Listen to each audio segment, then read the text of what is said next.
اسلام کی بہار بہار شریعت۔ الحمدللہ رب العالمین والصلاة والسلام علی سید الانبیاء والمرسلین۔ ناظرین کرام، السلام علیکم ورحمۃ اللہ وبرکاتہ۔ میں ہوں آپ کا میزبان محمد طاہر قادری اور آپ دیکھ رہے ہیں IDS بہار شریعت، جس میں ہم شرعی رہنمائی لیتے ہیں بہت سارے معاملات میں، اور مختلف موضوعات پر یہاں پر گفتگو ہوتی ہے۔ ماشاءاللہ جو ہمارے پاس عالم دین ہوتے ہیں بڑی ہی خوبصورت گفتگو فرماتے ہیں اور ہماری شرعی رہنمائی فرماتے ہیں۔ آج کا جو ٹاپک ہے وہ ہے نظر و نیاز، ایصال ثواب، اور اس پر گفتگو کرنے کے لیے ہمارے ساتھ موجود ہیں مفتی عرفان مدنی صاحب۔ السلام علیکم ورحمۃ اللہ وبرکاتہ۔ وعلیکم السلام ورحمۃ اللہ وبرکاتہ۔ قبلہ بہت شکریہ آپ کی آمد کا، ٹاپک بڑا زبردست ہے، اجازت ہو تو سوالات کا آغاز کیا جائے۔ حضرت، نظر و نیاز، ایصال ثواب، یہ ارشاد فرمائیے کہ ایصال ثواب کہتے کسے ہیں؟ بسم اللہ والحمد للہ والصلاۃ والسلام علی رسول اللہ۔ ایصال کا معنی ہوتا ہے پہنچانا، اور ثواب کی تعریف الثواب ما یستحق بہ الرحمۃ والمغفرۃ من اللہ تعالی۔ ثواب اس بدلے کو کہتے ہیں کہ جس کے سبب اللہ تبارک و تعالیٰ کی رحمت اور اس کی مغفرت کا بندہ حقدار قرار پائے۔ ویسے ثواب کا معنی ہوتا ہے بدلہ، اور ایصال کا معنی ہوتا ہے پہنچانا۔ تو آسان لفظوں میں ہم یوں کہہ سکتے ہیں کہ ثواب کہتے ہیں نیکی کے نتیجے میں ملنے والا بدلہ۔ تو اب ایصال ثواب کا مطلب یہ ہوگا کہ نیکی کے بدلے میں ملنے والا جو اجر ہے اس سے کسی کو پہنچانا۔ چنانچہ ایصال ثواب جب ہم کہتے ہیں کہ ہم ایصال ثواب کرتے ہیں یا ایصال ثواب کرنا مستحب ہے، اس کا مطلب یہ ہوتا ہے کہ جب ہم نیکیاں کرتے ہیں، نیکیاں کرنے کے بعد نیکی کے نتیجے میں جو ہمیں اجر ملا ہے یہ ہم مرحومین کو پہنچا رہے ہیں، اس کو ایصال ثواب کہتے ہیں۔ سبحان اللہ، سبحان اللہ، بہت خوبصورت انداز سے گفتگو فرمائی آپ نے۔ قرآن و حدیث سے ایصال ثواب کا کوئی ثبوت ملتا ہے حضرت؟ جی ہاں، قرآن مجید فرقان حمید میں اور احادیث طیبہ میں اس کا ثبوت موجود ہے۔ اللہ تعالیٰ نے قرآن میں سورہ حشر کی آیت نمبر 10 میں فرمایا والذین جاؤوا من بعدہم یقولون ربنا اغفر لنا ولاخواننا الذین سبقونا بالایمان۔ اللہ تعالیٰ نے فرمایا کہ اور وہ لوگ کہ جو ان کے بعد آئے، یعنی جو مہاجرین اور انصار کے بعد آئے، یقولون وہ کہتے ہیں ربنا اغفر لنا ولاخواننا الذین سبقونا بالایمان، کہ اے اللہ ہماری بخشش و مغفرت فرما، اور وہ لوگ کہ جو ہمارے مومن بھائی ہیں جو ہم سے پہلے گزر چکے، اے اللہ ان کی بھی بخشش و مغفرت فرما۔ تو اب یہاں پر دیکھیں مہاجرین اور انصار کے بعد آنے والے جو ہیں، قرآن کہتا ہے کہ یہ اپنے سابقہ ایمان والے بھائیوں کے لیے دعا کرتے ہیں۔ اس کا مطلب یہ ہے کہ دعا سے مسلمانوں کو فائدہ پہنچتا ہے، اور ایصال ثواب میں بھی دعا ہے کہ جب بندہ مومن کوئی نیکی کرتا ہے تو وہ دعا کے ذریعے سے ایصال ثواب کر رہا ہوتا ہے۔ تو علماء نے فرمایا کہ دعا یہ ایک عمل ہے اور ایصال ثواب بھی ایک عمل ہے، اور دعا سے مسلمان کو فائدہ پہنچتا ہے، مسلمان کے عمل سے دوسرے مسلمان کو فائدہ پہنچتا ہے، اور ایصال ثواب بھی ایک عمل بھی ہے اور اس میں دعا بھی ہے۔ اس کا نتیجہ یہ نکلا کہ بس ایک مسلمان دعا کرے گا، چاہے وہ ایصال ثواب کی صورت میں ہو یا مطلقاً دعائے بخشش و مغفرت ہو، اس سے دوسرے مسلمان کو فائدہ پہنچے گا۔ اسی طریقے سے سورہ ابراہیم کے اندر بھی اللہ تعالیٰ نے حضرت ابراہیم علیہ السلام کی دعا ذکر فرمائی، رب اجعلنی مقیم الصلاۃ ومن ذریتی ربنا وتقبل دعا۔ اس کے بعد جو اگلا جملہ ہے ربنا اغفر لی، اے اللہ میری بخشش و مغفرت فرما، وَلِوَالِدَيَّ وَلِلْمُؤْمِنِينَ يَوْمَ يَقُومُ الْحِسَابِ، میرے والدین کی بھی بخشش فرما اور تمام مومنین کی قیامت کے دن بخشش و مغفرت فرما۔ تو بس ان دونوں آیات کو ملا کر علماء نے یہ نتیجہ نکالا ہے کہ دعا ایک عمل ہے، اور عمل سے مسلمان کو فائدہ پہنچ رہا ہے۔ ظاہر ہے کہ اللہ نے فرمایا کہ دعا جو مہاجرین اور انصار کے بعد آنے والے ہیں وہ اپنے بھائیوں کے لیے دعا کرتے ہیں، تو دعا ایک عمل ہے، ایصال ثواب بھی ایک عمل ہے۔ دعا سے جب کسی مسلمان کو فائدہ پہنچ رہا ہے تو ایصال ثواب میں بھی دعا ہے، اس سے یقیناً مسلمانوں کو فائدہ پہنچے گا۔ دوسرا، احادیث کریمہ اس پر متعدد موجود، مثلاً سیدہ عائشہ صدیقہ رضی اللہ تعالیٰ عنہ فرماتی ہیں کہ سرکار کونین صلی اللہ علیہ وسلم کی بارگاہ میں ایک صحابی حاضر ہوئے اور عرض کیا رسول اللہ صلی اللہ علیہ وسلم، میری والدہ کا انتقال ہو چکا ہے اور انہوں نے کوئی وصیت نہیں کی، لیکن اگر ان کو کچھ کہنے کا موقع ملتا تو وہ صدقہ کرنے کا کہتی۔ تو عرض کیا رسول اللہ صلی اللہ علیہ وسلم افا لہا اجر ان تصدقت، کیا اگر میں ان کی طرف سے کچھ صدقہ کروں تو ان کو ثواب پہنچے گا، اجر ہوگا؟ تو سرکار نے فرمایا کہ نعم، ہاں، اگر تم ان کی طرف سے صدقہ کرو گے، ان کی طرف سے نیکی کرو گے تو یقیناً تمہیں ثواب پہنچے گا۔ اسی طریقے سے بڑی مشہور حدیث ہے حضرت سعد بن عبادہ رضی اللہ تعالیٰ عنہ کی، کہ ان کے والدہ کا انتقال ہوا تو عرض کیا رسول اللہ صلی اللہ علیہ وسلم، میں اپنی والدہ کی طرف سے صدقہ کرنا چاہتا ہوں تو کیا کروں، کون سا صدقہ افضل ہے؟ تو رحمت کونین صلی اللہ علیہ وسلم نے فرمایا کہ پانی۔ تو حضرت سعد رضی اللہ تعالیٰ عنہ نے کنواں کھدوایا اور پھر وہاں لکھوا دیا ہذہ لأم سعد، کہ یہ سعد کی ماں کے لیے ہے، یعنی ان کے ایصال ثواب کے لیے۔ تو بس قرآن و حدیث پر غور کرتے ہیں تو ہمیں کئی قرآنی آیات اور متعدد حدیث اس بات پر ملتی ہیں کہ ایصال ثواب نہ صرف جائز ہے بلکہ ایصال ثواب مستحب ہے، اس کو کرنے سے انشاءاللہ ثواب حاصل ہوگا۔ سبحان اللہ سبحان اللہ۔ تو وہ حضرت جو معترض ایصال ثواب پر اعتراض کرتے ہوئے وہ قرآن پاک کی آیت پڑھتا ہے، وَأَلَّيْسَ لِلْإِنسَانِ إِلَّا مَا سَعَى، یعنی ہر انسان کے لیے وہی ہے جس کی وہ کوشش کرے، تو بظاہر اس سے ایصال ثواب کا انکار سمجھ میں آتا ہے، یعنی ان کا یہ کہنا ہے، تو اس بارے میں بھی ذرا وضاحت ارشاد فرما دیں۔ جی، اس پر علماء نے کلام فرمایا ہے کہ جو ایصال ثواب کے منکرین ہیں جب وہ یہ آیت پیش کرتے ہیں کہ وَأَلَّيْسَ لِلْإِنسَانِ إِلَّا مَا سَعَى، کہ ہر انسان کے لیے وہی ہے جس کی اس نے کوشش کی ہے، تو وہ اس آیت کو دلیل بنا کر کہتے ہیں کہ دیکھیں ایصال ثواب نہیں ہو سکتا کہ انسان جو عمل کرے گا اس سے وہی فائدہ پہنچے گا، انسان اپنے عمل کا فائدہ دوسرے کو نہیں پہنچا سکتا۔ اس کے کئی جوابات علماء نے دیے ہیں، لیکن سب سے مضبوط جواب اس کا یہ ہے کہ یہ آیت دوسری آیت سے منسوخ ہے۔ اس کا مطلب یہ ہے کہ ایک انسان اپنے عمل کا فائدہ دوسرے کو پہنچا سکتا ہے۔ اس آیت کے بارے میں علماء نے فرمایا کہ ایک دوسری آیت ہے جس آیت سے یہ والی آیت جو ہے وہ منسوخ ہو چکی۔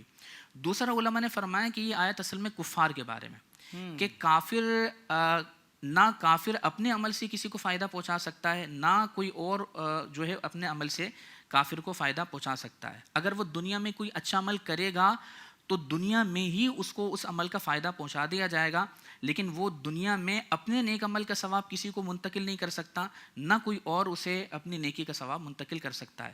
تو خلاصہ کلام یہ ہوا کہ یہ آیت ایصال ثواب کے انکار پر دلیل نہیں بن سکتی۔ پہلی بات کہ یہ منسوخ ہے دوسری آیت سے، اور دوسرا جواب یہ ہے کہ یہ کفار کے بارے میں نازل ہوئی ہے۔ سبحان اللہ۔ حضرت پھر یہ بھی ارشاد فرما دیں کہ کون کون سی عبادات کا ثواب ایصال کیا جا سکتا ہے؟ دیکھیں، اس میں علماء نے فرمایا کہ عبادات تین طرح کی ہوتی ہیں، ایک ہوتی ہے بدنی عبادت، دوسری ہوتی ہے مالی عبادت، اور تیسری ہوتی ہے بدنی اور مالی عبادت کا مرکب۔ ایصال ثواب تینوں عبادات کا ہو سکتا ہے، یعنی بدنی عبادت اگر ہم نے کی ہے، جیسے نماز ہے یہ بدنی عبادت ہے، اسی طریقے سے روزہ رکھنا ہے یہ بدنی عبادت ہے، دوسرا مالی عبادت جیسے زکوٰۃ ہے، اسی طریقے سے صدقہ فطر ہے، نفلی صدقات اور عطیات وغیرہ ہیں، یہ مالی عبادت ہے۔ تیسرا مالی اور بدنی عبادت کا مجموعہ جیسے حج ہے، کہ اس میں مال بھی خرچ ہوتا ہے، اور ظاہر کے اعضائے جوارح سے جسمانی اعضاء بھی اس میں استعمال ہوتے ہیں، بدن سے بہت سارے ارکان ادا کیے جاتے ہیں۔ تو تینوں عبادات کا ثواب، چاہے وہ عبادات بدنیہ ہوں، چاہے وہ عبادات مالیہ ہوں، چاہے وہ عبادات بدنیہ و مالیہ کا مرکب ہو، تینوں عبادات کا ثواب ایصال کر سکتے ہیں۔ اور اس پر میں ایک ایک دلیل پیش کر دیتا ہوں۔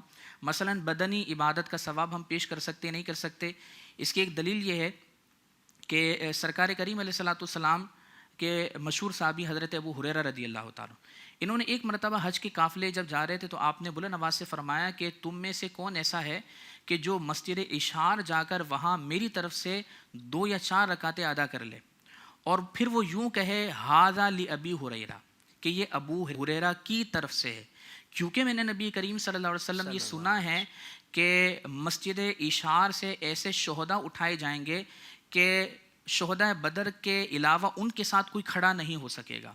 تو آپ دیکھیں حضرت ابو ہریرہ نے یہ فرمایا کہ تم میں سے کون ہے کہ جو میری طرف سے جا کر نماز پڑھے۔ نماز بدنی عبادت ہے، تو اگر بدنی عبادت کا ثواب کسی اور کو نہیں مل سکتا تو حضرت ابو ہریرہ رضی اللہ تعالیٰ عنہ کو نائب نہیں بناتی کہ میری طرف سے مسجد اشعار میں جا کر نماز پڑھ لو۔ تو اس کا مطلب یہ ہوا کہ بدنی عبادات کا ثواب بھی ایصال کیا جا سکتا ہے۔ دوسرا جو ہے مالی عبادت ہے، تو مالی عبادت کا ثواب بھی ایصال کیا جا سکتا ہے۔ پہلے عرض کر چکا کہ جیسا کہ سرکار کریم علیہ الصلوۃ والسلام کی بارگاہ میں جو صحابی حاضر ہوئے تھے کہ میری والدہ وصال کر چکی اور انہوں نے وصیت نہیں کی، اگر وہ کچھ کہہ سکتی تو پھر وہ صدقہ کرنے کا حکم دیتی، تو میں ان کی طرف سے صدقہ کروں تو کیا ان کو ثواب ملے گا؟ سرکار نے فرمایا ثواب ملے گا، نعم فرمایا۔ تو اس کا مطلب یہ ہے کہ مالی عبادت کا ثواب بھی پہنچتا ہے۔ تو بس خلاصہ یہ ہوا کہ عبادات بدنیہ ہو، عبادات مالیہ ہو، یا بدنی اور مالی عبادت کا مجموعہ ہو، تینوں عبادات کا ثواب ہم مرحومین کو پیش کر سکتے ہیں۔ واہ واہ واہ، سبحان اللہ سبحان اللہ۔ حضرت ہمارے ہاں ظاہر بات ہے کہ بزرگوں کے ایام آتے ہیں تو ان کا عرس منایا جاتا ہے۔ جن مقامات پر خرافات ہیں ظاہر بات اس کی تو اسلام بھی اجازت نہیں دیتا، اور ہمارے ہاں سے بھی ان خرافات کی مذمت کی جاتی ہے، لیکن جو بالکل شریعت کے مطابق عرس منایا جاتا ہے اور 11ویں شریف منائی جاتی ہے، تو کچھ لوگ یہ اعتراض کرتے ہیں کہ بھائی کس صحابی نے عرس منایا، کس صحابی نے 11ویں شریف منائی؟ جو اس طرح کا اعتراض کرتے ہیں، کیا ارشاد فرمائیں گے اس بارے میں؟ دیکھیں بہت ساری چیزیں ایسی ہیں کہ جن کی اصل قرآن و حدیث سے ثابت ہے، لیکن ان کے نام اور ان کی شکل زمانے کے ساتھ بدلتی رہیں۔ صحیح۔ اور تمام مکاتب فکر کے ہاں یہ چیز موجود ہے کہ ان کے ہاں پر بہت ساری ایسی چیزیں ہیں کہ جن کی اصل تو قرآن و حدیث سے ثابت ہے، لیکن ان کے نام اور ان کی شکلیں تبدیل ہو چکی، اور کوئی بھی مکتب فکر سے تعلق رکھنے والا اس کو بدعت سیئہ نہیں کہتا، اور وہ یہ نہیں کہتا کہ یہ والی صورت، یہ شکل اور یہ نام نبی کریم صلی اللہ علیہ وسلم کے زمانے میں نہیں تھا لہذا ناجائز، یہ طریقہ سرکار کے زمانے میں نہیں تھا لہذا یہ بدعت، اور کس صحابی نے یہ طریقہ اختیار کیا، ایسا کوئی بھی مکتب فکر نہیں کہتا۔ میں مثال کے طور پر عرض کرتا ہوں، مثلا سرکار کریم علیہ السلام کے زمانے میں صرف ایک ہی مدرسہ تھا، آپ اس کو اسلام کی پہلی یونیورسٹی کہہ سکتے ہیں، اسلام کا پہلا جامعہ کہہ سکتے ہیں، پہلا مدرسہ کہہ سکتے ہیں، وہ ہے اصحاب صفا کا چبوترا۔ سبحان اللہ۔ سرکار کریم علیہ السلام کے صحابہ تھے، وہاں پر آ کر سرکار کریم علیہ السلام سے دین سیکھتے اور پھر دوسروں تک منتقل کرتے۔ لیکن آپ دیکھیں وقت کے بدلنے کے ساتھ مدارس کا قیام ہوا، اب کئی جامعات بن چکے، کئی مدارس بنے، اب ان کے مختلف نام ہیں، مثلا الف جامعہ، با دارالعلوم۔ اب اگر کسی سے پوچھا جائے کہ جی آپ نے یہ جو الف جامعہ رکھا ہے، یہ جو نام رکھا ہے، کیا کسی صحابی نے یہ نام رکھا تھا؟ کیا یہ مدرسہ نبی کے زمانے میں تھا؟ اچھا، پھر اس کے اندر مخصوص نصاب، اس کے اندر مخصوص کتابیں مخصوص نام کے ساتھ۔ مثال کے طور پر ایک کتاب ہے، اس کا نام ہے، ہمارے یہاں بڑی مشہور کتابیں صرف و نحو جو عربی گرامر میں پڑھائی جاتی ہیں، ویسے تو یہ فنون کے نام ہیں، صرف اور نحو۔ جو صرف و نحو کی کتابیں آج ہمارے یہاں پر رائج ہے، یہ سرکار کریم علیہ السلام کے زمانے میں نہیں تھی، نہ صحابہ کے زمانے میں تھی۔ کچھ اصول حضرت علی رضی اللہ تعالیٰ عنہ نے نحو اور صرف کے آپ نے منتخب فرما دیے تھے اور لکھوا دیے تھے، لیکن باقاعدہ جس ترتیب کے ساتھ آج صرف و نحو کی کتابیں ہمارے یہاں پر مدارس میں رائج ہیں اور کئی مکاتب فکر کے ہاں پڑھائی جاتی ہیں، جو منکرین ہیں ان کے یہاں بھی پڑھائی جاتی ہیں، تو اب وہ کوئی یہ نہیں کہتا کہ یہ بدعت ہے، اور کون سے صحابی نے صرف پڑھی، کون سے صحابی نے نحو پڑھی۔ اللہ اکبر۔ اسی طریقے سے درس نظامی کا پورا نصاب یہ نہ صحابہ کے زمانے میں تھا، نہ تابعین کے زمانے میں تھا، نہ تبع تابعین کے زمانے میں تھا۔ پھر یہ سرٹیفکیٹ دینا بھی تو نیا کام ہے۔ جی ہاں بالکل، یہ سرٹیفکیٹ ہے، پھر افتتاح بخاری ہے، ختم بخاری ہے، پھر سالانہ اجتماع ہے، مخصوص جگہ پر اجتماع رکھنا، مخصوص دن کے لیے اجتماع رکھنا، پھر وہاں پر اس جگہ ان دنوں میں اجتماع آنے کی ترغیب دلانا، اور اس پر یہ ترغیب دینا کہ یہاں پر آئیں دعا قبول ہوگی۔ تو کون سے صحابی نے کسی خاص مقام پر 3 دن کا سالانہ اجتماع کیا تھا؟ اللہ اکبر۔ کون سے صحابی نے بخاری کا افتتاح کیا تھا، ختم بخاری کی محفل ہوئی تھی؟ سوال تو یہ ہے کہ کون سے صحابی نے بخاری پڑھی تھی؟ لفظ بخاری اور بخاری کتاب یہ تو بہت بعد میں مارد وجود میں آئی ہے۔ تو خلاصہ یہ ہوا کہ جب ہم یہ کسی سے پوچھیں گے کہ مدارس کا قیام، پھر ان کے نام، اور پھر ان میں جو مخصوص قسم کی کتابیں ہیں، مخصوص نصاب ہے، پھر ان کی شکلیں، پھر ان کا رواج کون سے صحابہ نے کیا، پھر جو تبلیغ تعلیم و تعلم کا جو سلسلہ ہے جو آج رواج پا چکا ہے، یہ کس صحابی نے کیا، کون سے تابعین نے یہ کیا، نبی کریم صلی اللہ علیہ وسلم کے زمانے میں کیا یہ چیزیں موجود تھیں، تو کیا یہ بدعت نہیں؟ تو پھر جواب ملتا ہے کہ جی اس کی اصل قرآن و حدیث سے ثابت ہے کہ بھئی دیکھیں سالانہ اجتماع کے اندر کیا ہے، تعلیم و تعلم ہے، تبلیغ ہے، دین سکھانا ہے۔ تو جی آپ نام کو نہ دیکھیں، کام دیکھیں، آپ یہ نہ دیکھیں کہ جی بخاری شریف کا افتتاح ہو رہا ہے تو بخاری نبی کے زمانے میں نہیں تھی، صحابی کے زمانے میں نہیں تھی، نام نہ دیکھیں، اصل دیکھیں وہ کیا ہے، دین پہنچانا ہے، سرکار کے فرامین پہنچانے ہیں۔ تو وہاں پر یہ جواب دیا جاتا ہے کہ جی ہماری جو اصل ہے وہ قرآن و حدیث ہے، نام رکھنے سے اصل نہیں بدلتی، اور اگر آپ اس کی شکلیں مختلف نظر آ رہی ہیں تو شکلیں مختلف ہو سکتی ہیں، نام الگ ہو سکتا ہے۔ تو ہم بھی یہ کہتے ہیں کہ بہت سارے معمولات اہل سنت وہ ہیں کہ جن کی اصل قرآن و حدیث سے ثابت ہے. جو جواب آپ نے دیا ہے وہی جواب ہمارا ہے کہ جیسے ہمارے یہاں پر 11ویں شریف کی جاتی ہے، جیسا کہ آپ نے سوال کیا 11ویں اور عرس، تو میں پہلے 11ویں کو لے لیتا ہوں. 11ویں اصل میں سیدی شیخ عبد القادر جیلانی غوث پاک رضی اللہ تعالیٰ عنہ کی ایصال ثواب کا ایک طریقہ ہے. تو 11ویں کوئی الگ شے نہیں ہے. 11ویں ایک نام رکھ دیا گیا سیدی غوث پاک شیخ عبد القادر جیلانی رضی اللہ تعالیٰ عنہ کی ایصال ثواب کے لیے.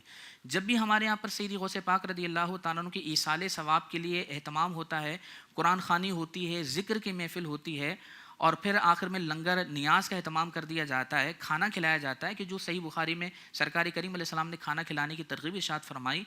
تو بس یہ جو نیکیاں کی جاتی ہیں، ذکر اذکار ہے، تلاوت ہے، پھر آخر میں وہ کھانا جو ہے اس پر فاتحہ خوانی کرنے کے بعد پھر مسلمانوں کو کھانا کھلانا، یہ تمام نیکیاں کرنے کے بعد جو ثواب حاصل ہوتا ہے، یہ خصوصاً حضرت سیدی غوث پاک رضی اللہ تعالیٰ کو ایصال کیا جاتا ہے. اسے کہا جاتا ہے 11ویں. صحیح. تو اب اگر کوئی یہ سوال کرے جی قرآن میں کہاں لکھا ہے، کوئی یہ کہے جی 11ویں حدیث سے دکھائیں، تو ہم یہی کہیں گے کہ جی اس کی اصل ہے ایصال ثواب.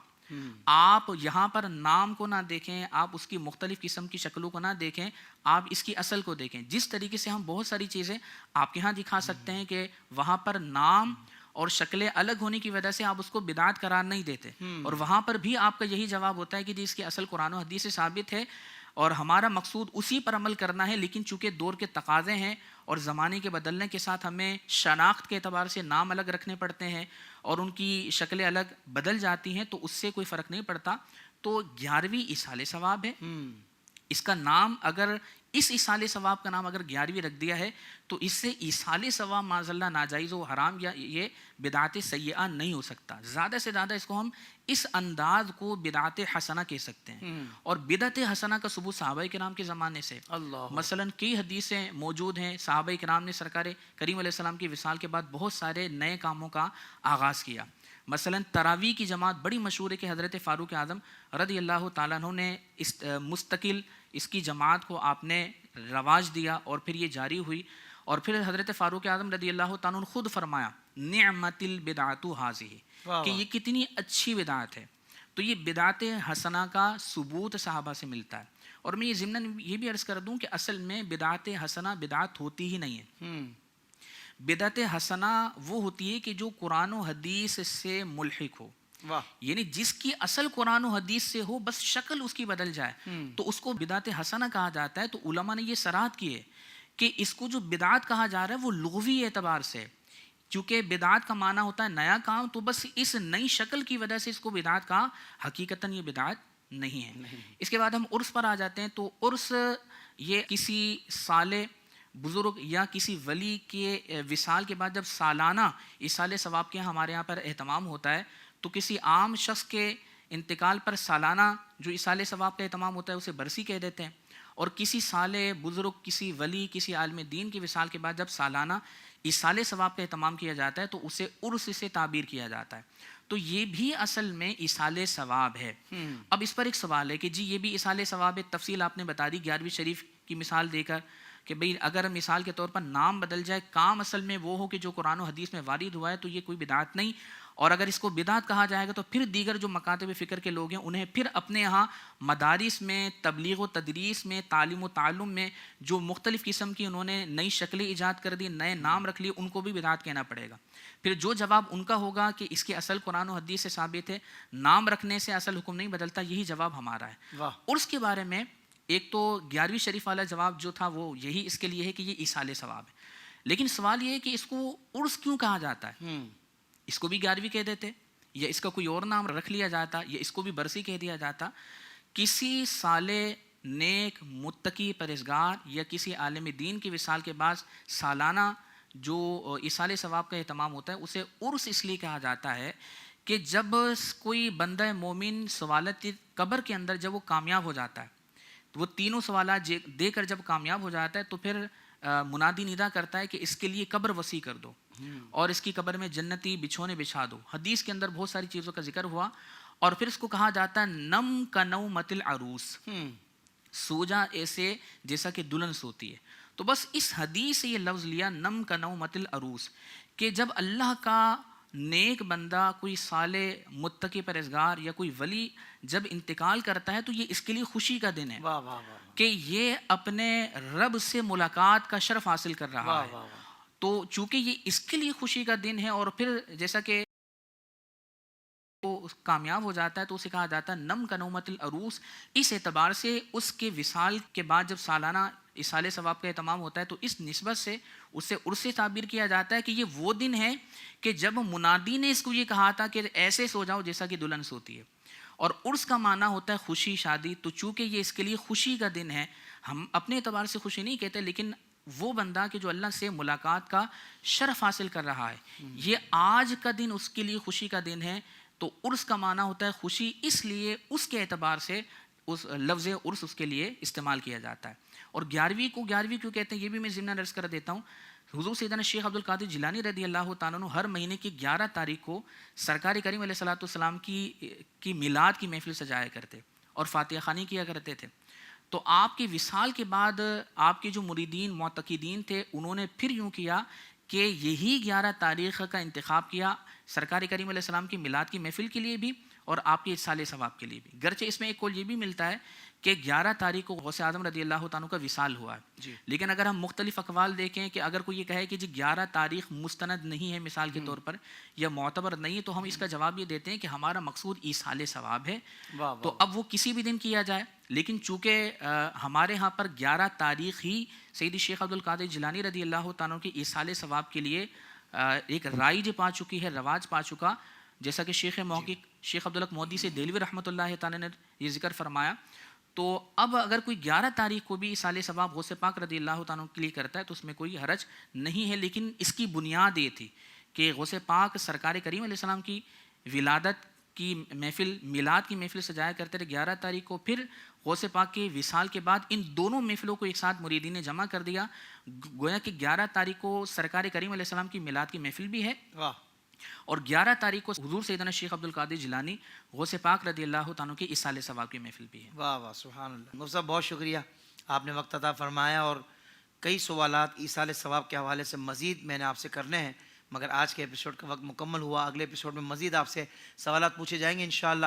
ناظرین کرام، یہاں ہم آپ سے اجازت لیں گے. آپ کو بھی کوئی مسئلہ درپیش ہو، اسکرین پر نمبرز بھی آ رہے ہیں، ای میل ایڈریس بھی آ رہا ہے، ہم سے رابطہ کیجیے، سوال بھیج دیجیے، ہم کوشش کریں گے آپ کا سوال بھی شامل کیا جائے. تب تک کے لیے اجازت. السلام علیکم ورحمۃ اللہ وبرکاتہ.